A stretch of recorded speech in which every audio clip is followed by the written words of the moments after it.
रौंद डालो मन की वासना को। बहादुर आदमी चोट लगने पर और खूंखार होता है। कायर आदमी एक बूंद खून देखेगा दैया रे भाग गया। तो ये कायरों का मार्ग थोड़ी है, सूरवीरों का मार्ग है। और ये कायर पुरुष घबरा के भागता है, योद्धा ताल ठोकता है। डरो मत, घबराओ मत, गिर जाना भी यहां दौड़ना है। भगवत शरणागत जन हो, कोई साधारण हो तो आप अपने स्वरूप को समझो।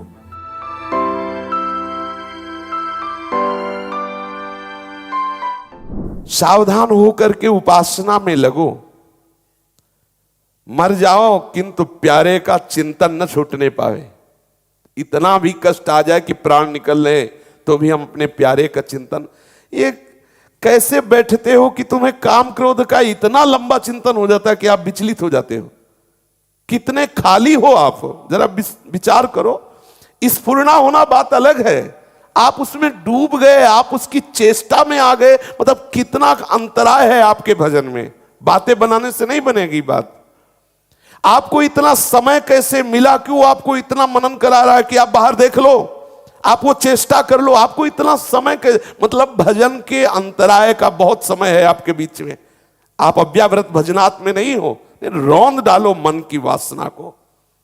राधा राधा राधा राधा राधा सुनो ही मत वो जो कह रहा है राधा राधा। अपनी बात सुनाओ, देखो अगर अधीन ना हो जाए तो कहना। लेकिन राधा राधा और बस हम सुनने में लग गए, देखने में लग गए, चेष्टा में लगे। बोले अरे नाम का कोई प्रभाव नहीं आ रहा। युद्ध है, वो भी तो भगवत स्वरूप है, कोई साधारण है क्या? मन इंद्रियाणाम मनश्चास्मि।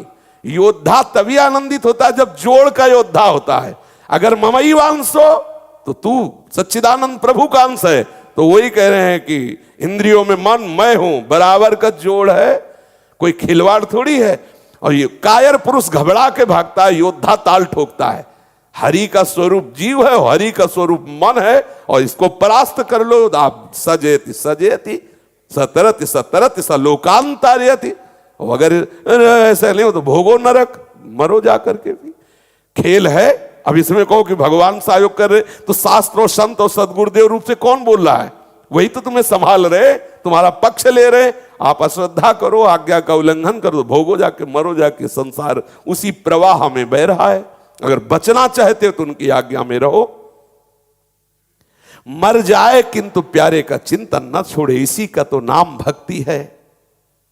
जिस प्रकार बछड़ा गाय के पीछे भागता रहता है, उसी प्रकार भागो हरि के पीछे। तो एक दिन ऐसा आएगा बछड़ा के पीछे गाय भागने लगती है।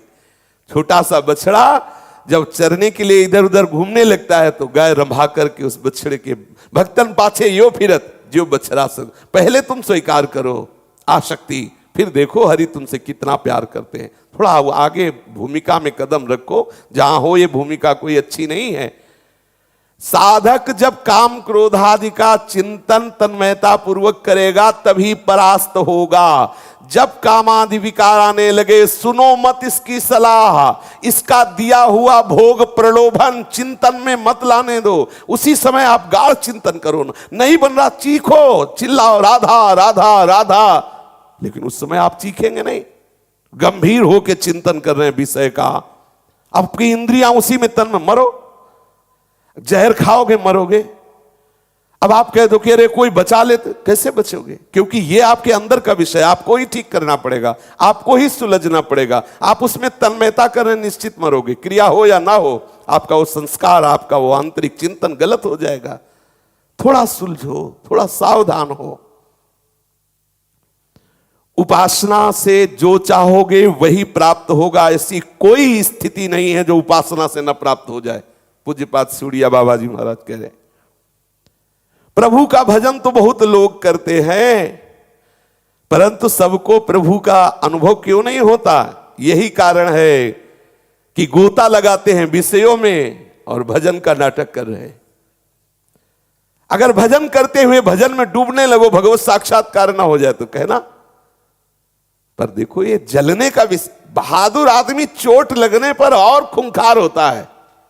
कायर आदमी एक बूंद खून देखेगा दैया रे भाग गया। तो ये कायरों का मार्ग थोड़ी है, सूरवीरों का मार्ग है। अगर कहीं भी हम झुकते हैं तो हम सावधान होते हैं।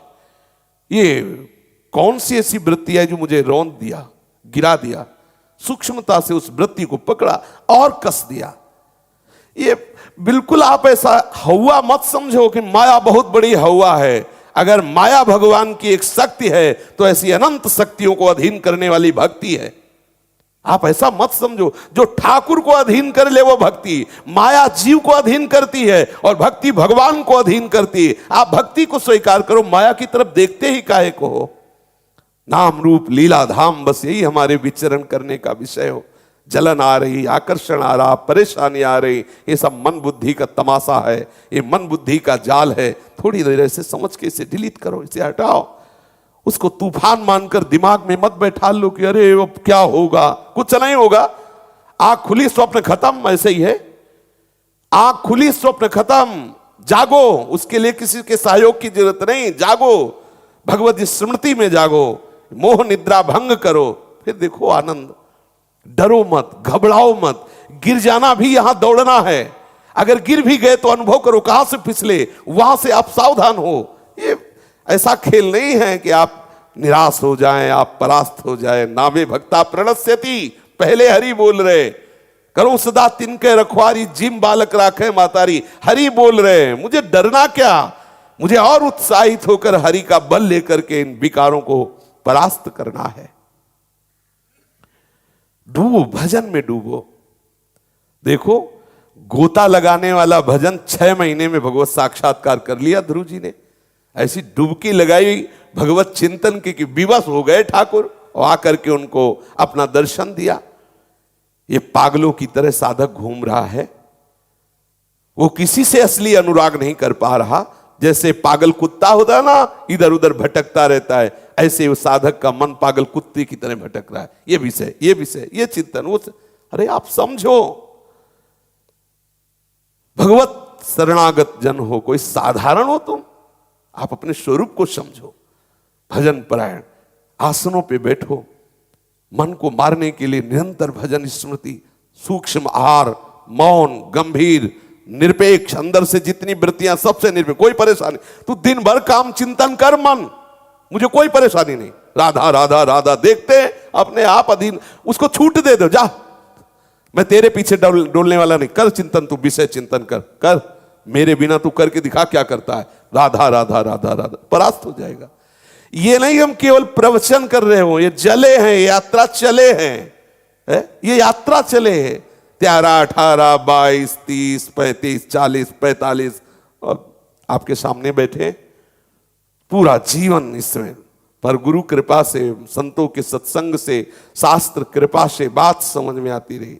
हर बात सहने से दूर हो जाती है। सहन करो, शिकायत मत करो, उस विषय में बोलो मत, उस विषय में प्रश्न मत करो, उसका महत्व ही मत रहो, नष्ट हो जाएगा, खत्म हो जाएगा। और उसको आप बार बार चिंतन करेंगे, बार बार उसका महत्व रखेंगे। अरे काम आ गया, अरे अब तो नष्ट हो गए। वो आया इसीलिए था, तुम्हारा चिंतन छुड़ाने के लिए, तुम्हें भगवत विमुख करने के लिए। कभी कभी गुणों के चक्र से ऐसा होता है, बहुत भजन में मन डूबता है, कभी कभी बिल्कुल भजन में मन नहीं लगता। तो ध्रुवदास जी लिख रहे हैं, कबहू तो थोरो भजन, कबहू होत विशाल, मन को धीरज छुटे नहीं, गाय न दूजी चाल। धैर्य पूर्वक करो। नहीं भजन हो रहा कोई बात नहीं, लेकिन बुरे आचरण नहीं होने देंगे, मनोरंजन नहीं होने देंगे, कुसंग नहीं होने देंगे। ठीक है, थोड़ी देर बाद देखना फिर डूब जाओगे भजन में।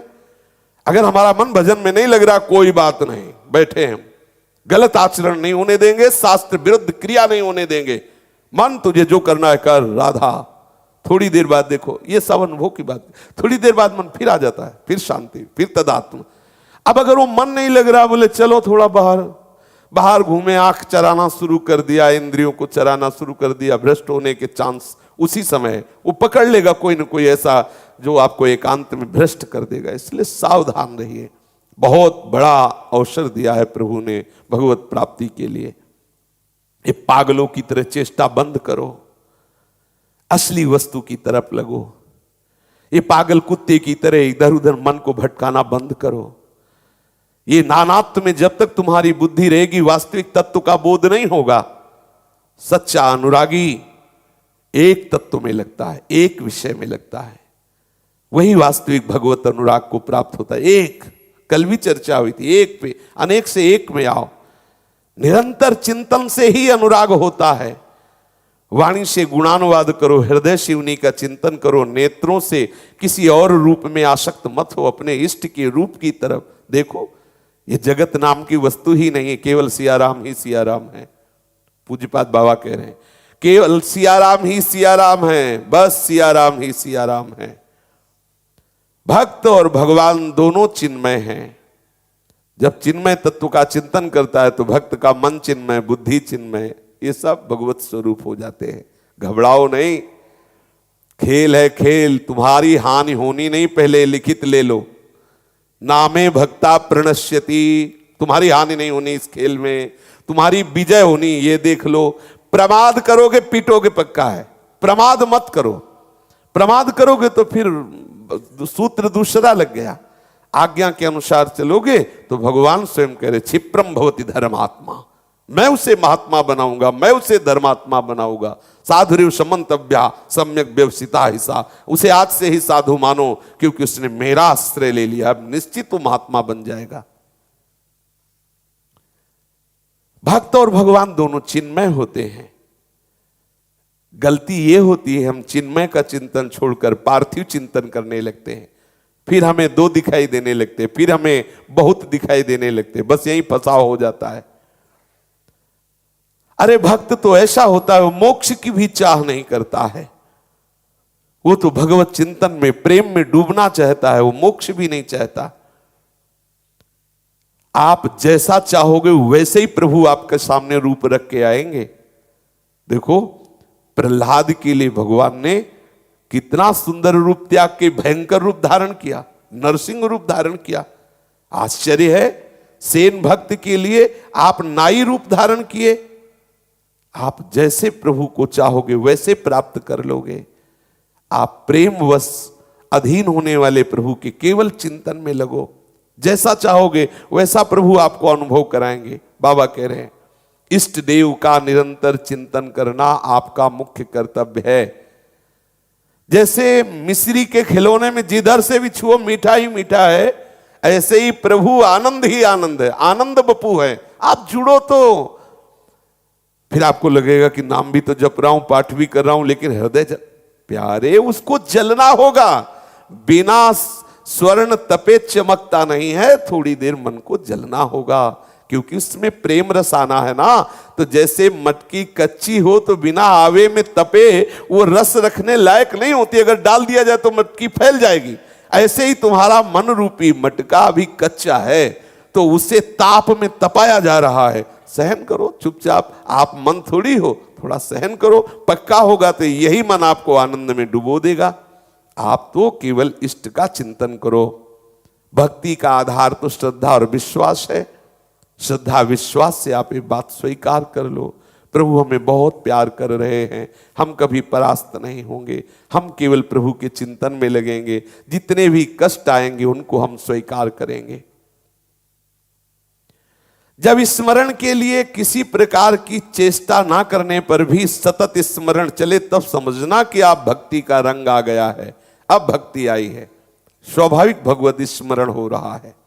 देखो जब ऐसी याद आ जाए, जैसे शरीर का आप ध्यान नहीं करते, शरीर का आप जप नहीं करते, पर शरीर को कभी भूल नहीं रहे, ऐसी जब भगवत प्रीति उदय हो जाए, भगवत स्मरण तार, भगवत चरणारविंद से इतना अपनापन, तब समझना कि भक्ति का रंग आ गया है। लगे रहो, घबराने की जरूरत नहीं। ये जो कर रहे हो ये भी ऐसा नहीं है, ये बहुत भाग्यशाली हो जो इतना कर रहे हो। अगर इतने पे अभी शरीर छूट जाए तो आप पीछे चर्चा सुन चुके हैं कि योग भ्रष्ट पुरुष की कोई ऐसी दुर्गति नहीं होती कि वो बादलों की तरह छिन्न भिन्न हो जाए। पुण्यवान लोकों में जाकर वो पुण्यों का भोग भोगने वाले जो बड़े बड़े पुण्यात्मा जन है, जिस सुख में आसक्त होकर भोगते, भक्त उनको अनासक्त भाव से देखता है। फिर श्रीमान कुलों में जन्म लेकर वो वहां भी अनासक्त होकर फिर भजन मार्ग से पूर्णता को प्राप्त होता है। हानि तो होगी ही नहीं, पर हम समय क्यों बर्बाद करें, हम ऐसी निराशा क्यों हृदय में लावें जो हमें नाम छुटवा दे, धाम छुटवा दे, भजन छुड़वा दे। ये मन की चाल यही है, माया की चाल यही है कि वो आपको आगे नहीं बढ़ने देगा, मान लो। इसीलिए प्रभु कह रहे मैं ये वो मनाधत स्वमय बुद्धिम निवेश है, दे दो मेरे को, मन को दे दो। गुरुदक्षिणा क्या होती है, मन को दे दो, अपने शरीर को दे दो, शरीर को आज से जो गुरुदेव आज्ञा करेंगे उसी के अनुसार चेष्टा, मन को गुरुदेव की आज्ञा के अनुसार ही संकल्प होगा, विपरीत नहीं संकल्प होगा। वाणी जो गुरुदेव आज्ञा कर रहे हैं वैसे ही हमारी वाणी का बर्ताव होगा। अब शास्त्र विरुद्ध भगवत विरुद्ध वाणी नहीं हो गए। आप कुछ समय बाद देखेंगे आपका हृदय परम शीतल परम शांत हो गया। भोजन करते समय बहुत बार आई है बात, ये अच्छा भोजन है ये बुरा भोजन है, ये भेद हटा दो। गृहस्थ हो तो सात्विक साधारण स्वादहीन भोजन पाओ, विरक्त हो तो जो रूखा सूखा पकवान और सूखा जो भी मिल जाए अपने नियत घरों में वो मांग लिया और उसे चुपचाप खा लिया स्वादहीन होकर के और स्वल्प मात्रा में। इस मुख में जो ये जिह्वा है इसके दो कार्य हैं, एक रसेंद्रिय एक वाकेंद्रिय। जो हितकर सत्य बोलता है पवित्र भोजन अल्प मात्रा में पाता है वो अजिभ्य कहा जाता है। जिह्वा होते हुए भी अजिभ्य कहा जाता है, अर्थात वो ऐसी मौन धरा को प्राप्त हो जाएगा जहां कोई संकल्प विकल्प नहीं है। जो साधु जो उपासक अद्य जातम यथा नारीम तथा षोडश वार्षिकी, बहुत महिमामयी बात है। सत वर्षा च यो दृष्ट्वा निर्विकारा ससंड कहा। जो साधु जो साधक ऐसी स्थिति बना लेता है कि आज उत्पन्न हुई बालिका में और 16 वर्ष की बालिका में और 100 वर्ष की वृद्धा में समान चेष्टा रहती है। जैसे छोटी बच्ची अभी प्रकट हुई है, क्या विकार रहेगा आपको? ऐसा तुम्हारा अभ्यास होना चाहिए। अच्छा, अपनी जवान बहन अपने घर में होती है, क्या काम होता है क्या तुम्हारे अंदर? बहुत ही राक्षस होगे तो बात अलग है। आपकी बहन आपकी बेटी आपके घर में रहती है क्या? तो आप सोचो, कोई आप जंगल में हो, ऐसा कोई घर नहीं होगा जिसमें माताएं बहनें ना हो। क्या आप वहां काम भाव रखते हैं? वहां तो भाव ही नहीं आता कि ये स्त्री है, भाव ही नहीं आता कि ये स्त्री है। अपनी बेटी पे अपनी बहन पे भाव आता है क्या स्त्री है? नहीं, वो तो मेरा बच्चा है, मेरा ऐसा भाव आता है। एक सांसारिक भाव निष्काम बना करके आपको वहां रख सकते हैं। तो भागवतिक भाव, आप ऐसे भाव से युक्त हो जाए कि आज की प्रकट हुई बच्ची, 16 वर्ष की जवान बच्ची, 100 वर्ष की वृद्धा, तीनों में समान भाव हो। अर्थात ऐसी स्थिति प्राप्त होने पर आपके अंदर काम चेष्टा ना हो, ऐसी स्थिति हो, ऐसी स्थिति बनाओ, ऐसा भाव धारण करो। होता है, ये कुछ दिन की लड़ाई है, अगर लड़ गए पार हो गए तो स्फुरणा ही बंद हो जाती है। ऐसा थोड़ी कि जीवन भर जल, और अगर नहीं पार हुए तो 90-95 वर्ष की अवस्था में भी इंद्रिया काम नहीं करती पर चेष्टा होती है। ये अनुभव की बात है, हमने बात की है। हमने सोचा जब नवीन अवस्था थी, क्योंकि सबको इस युद्ध में तो लड़ना ही होता है, ऐसा थोड़ी कि आप ही जल रहे हो और अपने को जलन नहीं, बावरा कर देता है, सबको एक बार रुला देता है, चीख चीख के पुकारना होता है प्रभु कैसे बचे। बड़े बड़ों को मन में आया कि ये सब 30-40 तक की झंझट है। छोटे थे, मन में आया कि ये 30-40 तक होता होगा, इसके बाद तो एक 92-95 वर्ष के ब्राह्मण साधन करते हुए वयोवृद्ध थे, उनसे एकांत में मिले। हम कहा बाबा नाराज मत होना, जो मैं पूछ रहा हूं। तो उस समय ब्रह्मचारी जी कहते थे, क्योंकि नैष्ठिक ब्रह्मचर्य की दीक्षा लेने पर संन्यास मार्ग में सब तो उनका ब्रह्मचारी जी नाराज होने की क्या बात आप पूछेंगे? तो हमका बात ये कि मुझे लगता है कि 30-40 में काम वेदना समाप्त हो जाती होगी, क्या ये बात सच्ची है? तो उन्होंने कहा ब्रह्मचारी जी 95 वर्ष की अवस्था है हमारी और मन की दशा वही है, शरीर काम नहीं करता। निराश हो गए। हम कहा मतलब अवस्था से संभलने वाली बात नहीं है, ये भजन से संभलने वाली बात है, साधन से संभलने वाली बात। तो ये कभी अगर कोई सोचे कि अवस्था आगे आएगी और आप ठीक हो जाओगे तो बेकार की बात है। मतलब 85 और 90 वर्ष की अवस्था में भी वो अपने साधन विहीन आचरण करते हुए पाए गए। वो मतलब भ्रमण करते समय ये सब देखने को मिलता है, अनुभव करने को मिलता है। आश्रमों में एकदम पागल बन करके चुपचाप रहो, हर चेष्टा आपको दिखाई देगी। और ऐसे ही भ्रमण जब किया जाता है तो ऐसे किया जाता है, एकदम पागल बन के रहा जाता है। वो यही समझे कि एकदम पागल, इसको कोई ज्ञान नहीं हो, तुम पूरी सूचना सब पता चलेगा, कौन किस आचरण से युक्त है, कौन कैसे चलता है, कहाँ है, और चतुरता से निकलते रहो, आगे बढ़ते रहो, और वहाँ ये शिक्षा लो कि किस आचरण के कारण ये गंदगी है, किस वृत्ति के कारण ये अपने आप को नहीं संभाल पा रहा है, और साधक आगे बढ़ता रहता है। तो एक सूक्ष्मता की बात समझ लीजिए, इस पर आपको विजय पाना है, ना कि अवस्था से जाता है, नहीं जाता अवस्था से। कैसे विजय पाना है? आज ही निश्चय कर लो, मुझे नहीं भोगना, क्योंकि ये मेरा सुख नहीं है, ये इंद्रियों का विलास है। सच्ची मानना, एक बार तो इतना तूफान आएगा कि आपको लगेगा कि ये परमार्थ हुए, बाबागिरी हो, ये भजन सब आग लगे जाके, ऐसा आएगा। और अगर आप तैयार स्थिति में सहते गए तो एक दिन ऐसा आएगा कि आप स्फुरना होने की भी गुंजाइश नहीं रह जाएगी आपके हृदय में। देखना, आप देख, लेकिन है बहुत बलवान, ऐसा भी मत समझ लेना कि ऐसे अगर हिम्मत करके नहीं चलोगे तो फेल हो जाओगे।